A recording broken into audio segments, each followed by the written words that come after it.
Alright, I'm on hole number 3 of the City of Light tournament. It's Monday's practice round of the Rookie Division, and it is raining like heck outside. Urgh. Some renters that moved out on Friday, and I need to go over and do yard work and do a bunch of stuff on the outside of the house, and I can't get it done because it's been raining ever since they moved out. Alright, let's go here. What are we on? We're on hole number 3. You gotta remember what I'm doing. I'm still waking up, so give me a break. Hey. Hole number 3, we're at Golf Clash Nobuck. So the guy who does Golf Clash Nobuck, if you didn't watch video number 1, there's an illness going on. There's some type of a medical issue going on. So let's everybody send out positive thoughts and give him our best wishes, and hopefully he'll get better. I used to develop web pages for a living, and then I quit about 16 years ago, and if I was still in it, I would definitely volunteer, but I don't have the time and stuff. So if you're really big in the community and you're watching these videos, if you can help, see what you can do to help. All right, I like this par 5. And there's a lot of different ways you can play it. If you don't have upper developed stuff, I played this hole during the practice session and I did some demo shots on it. You can come in here and hit down into this area right here, going through this gap. It'll get you somewhere into this zone. It works best with a big dog if you've got lower developed stuff to get out here on this island. Hold on, let me close the door.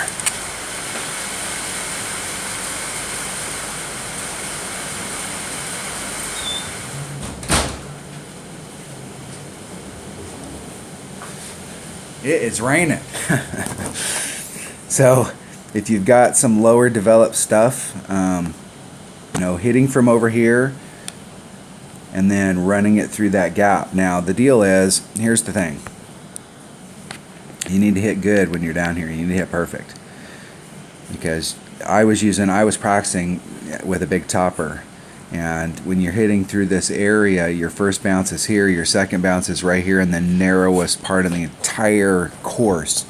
So if your trajectory is off on this first bounce, then you're going to be in some trouble. Now if you do get into this over here, there is a chance that you'll run out and you'll be short up here in front, but you can still get on. You can still get up there with a big jog. If you hit it great to the left, that might be a problem. So you can get it done from down there. My area that I'm going to be shooting for is I'm going to use a Kingmaker, and this is really going to be dependent on the wind. The last few times we've played here, our wind has been going, it's been going kind of like this, in this direction. So if you start up in this area, and what I'm doing is I pinch my red line. It's like somewhere down in here, and what I'm doing is I'm pushing my ball guide up to the point where I've pinched up against the red line, where the center of my bullseye is right at this point, where it's right at the transition between the fairway and the rough, and I'm letting the wind push me out into this area. So I'm trying not to do any overpower, and if I do any overpower, it's just going to be just a slight bit of rubbing against the nubs, just a little. That's the whole goal here, is not to have to do a bunch of overpower. You're going to see a lot of people that are trying to drive down into this area right here with their extra mile, and they're overpowering the heck out of it. And if they hit it, it's a thing of beauty. If they miss it, it blows. Okay, if you miss over here, you may be able to run out, but if you miss on this side right here, you're in big trouble. But the fairway is so much wider right here. And I don't have to do any overpower here with a 3-power ball. I mean, I can get over. There's a window here. So using a 3 side spin ball, I want to try and get over into this area, and it's going to be max curl. Now, with an extra mile, if you have an upper developed extra mile where it's finally got all of its curl, you can just get it done with an extra mile. If you've got an apocalypse and it's in lower levels, you've got that extra curl, and that's going to help you. But what you don't want to do when you get down in here is over curl it if you've got an apocalypse. And I don't know that that's possible, But you know, you're going to have to practice that to see how much curl you're going to need to put on. I would start off trying to use all of it and see if all of it works. If you put on all of it, let's say you're down in this area where you're pinching yourself up against the red line, and you've got an apocalypse and you put on all of it, and for some reason, you know, you were able to get over here and you got caught up in the rough, that's not a big deal. Move your ball to the left, because I do prefer, when I'm taking a shot like this, to use max curl, because that way the next time you come to the shot, you go, how much curl did I put on? Max curl. Max curl is repeatable. If you go, okay, here's my straight line, and here's where max curl is, and you go, well, I'm going to use half. It's really easy when you're drawing these lines out here, but when you're doing it in reality, it's hard to go, well, I was putting on 1/3 curl. Well, you know, where exactly is 1/3 curl? And that may be repeatable for you, but if you're explaining it to somebody, you go, oh, I put on 1/3 curl. What's 1/3 curl? So 0 curl or max curl, those are repeatable numbers. So if you're practicing a shot like this where you're putting on all the curl and you find that you're actually over curling the shot, then what you can do is you can move the shot further out to the right to give yourself more room for that shot. But I'm going to come at it with an extra mile and a kingmaker, and I want to bring a sniper as my second shot. Now let's go back here real quick. The whole goal here is to get into this zone. Okay, if you're out here by this shadow, you know, like anything right in this area here is the shot.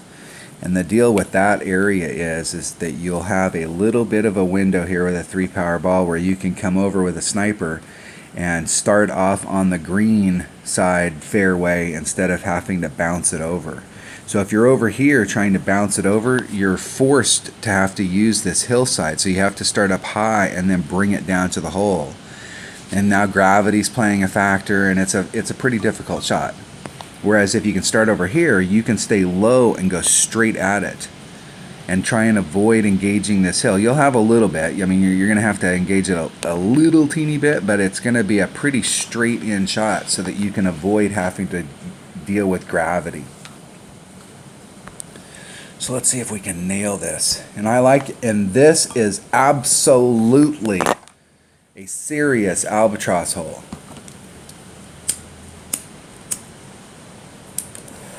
If you can nail your first shot and get up there into that area with the shadows and you've got a 3-power ball, you have a serious shot at getting Albie.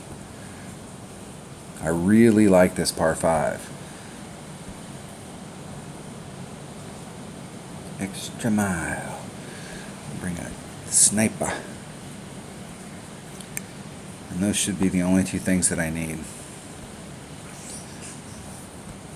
I've hit a lot of Albies on this hole. I don't think it's the par 5 I've hit the most Albies on, but I've caught a lot of Albies on this hole. And the last time I was in a tournament, I think I hit 2 or 3 in the tournament week.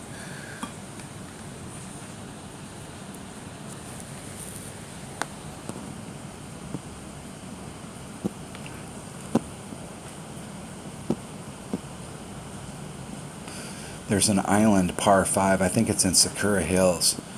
And I think that is the par 5 that I've hit the most Albies on. I really like that hole too. Now what our opponent's doing here is they're trying to use the wind, and they're trying to get that first landing zone to be right in the center of that narrowest part. So you can see where the ring set is. If they hit it great to the left or the right, they could be in big trouble. Let's see if they can eke through with a 1-ring great to the left. Hit the rough. Okay, 1-ring great to the right, hit the rough.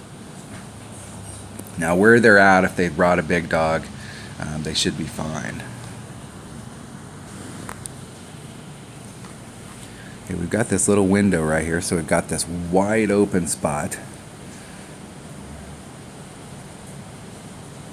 As much side spin on there as I can possibly get on, and I'm gonna ride down until I get to right to that transition where I'm at the. I'm gonna let the wind push me out into the fairway. So I'm gonna do max curl, and I'm gonna do just a little teeny bit where I'm rubbing up against the nubs and overpower. Hitting it perfect.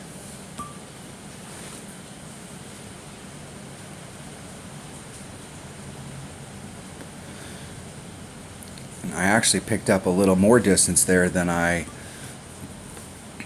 had anticipated. That's not a bad thing. That opens that window up on the other side.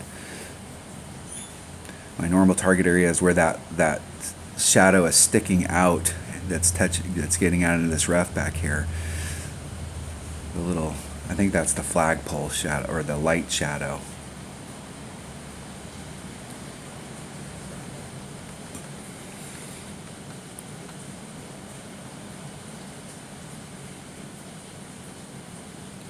See, even with a sniper, you can still get that done to get over there.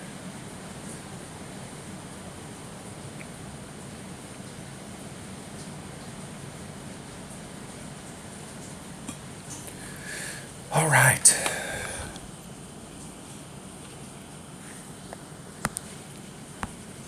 So if you're coming at it low, you can see how the ball guide, you're running flat right at it.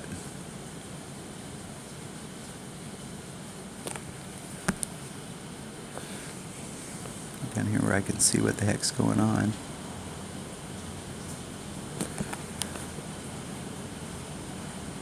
And I literally want to go right at it. So it's 3-1.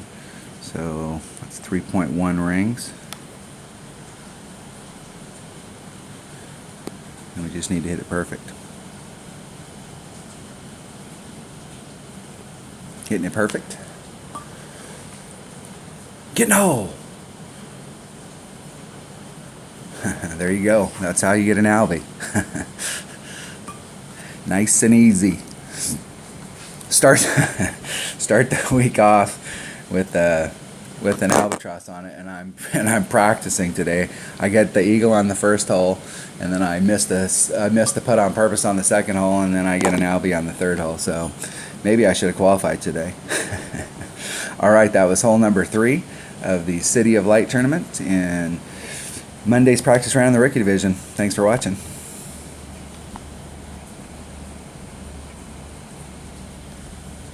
Let's see where that put me. Yeah, I'm gonna have to start seriously dropping some holes. All right, thank you.